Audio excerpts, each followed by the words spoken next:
දවස් 3කින් වගේ මට වීසා ආවා. ගොඩක් සතුටුයි ඉතින්. මම ඉක්මනට කුවේට් රටට යන්න බලාපොරොත්තු වෙනවා. බාර දීලා දවස් 4යි මට වීසා ඉක්මනට ආවා. මට කුවේට් එකෙන් ඒ මැඩනුත් කතා කරා. රටේ ගිහලා ජීවත් වෙන්න පුළුවන් විදිහට ඒ හැමදේම කියලා දුන්නා. මම රට යන්න ආසාවෙන් හිටියේ කුවේට් වලට. ඒ වගේම මට හොඳ විශ්වාස ආයතනයක් හම්බුණා TikTok වල.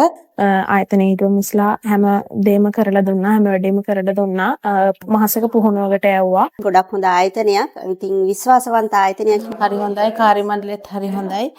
ඉක්මනට වැඩ ටික කරගන්න පුළුවන්. මටයි අක්කටයි එකම තැනකට යන්න chance එකක් හම්බුණා. වෙන තැන් වලින් එහෙම chance හම්බෙන්නේ නැහැ. ඒ ගැන ගොඩක් සතුටුයි. TikTok කරා තමයි මම මේ ආයතනය ගැන දැනගත්තේ. මගේ වැඩේ ගොඩක් අඩු කාලෙකින් මට කරලා දුන්නා. ඉතින් හොඳ ආයතනයක් කියලා තමයි කියන්න තියෙන්නේ.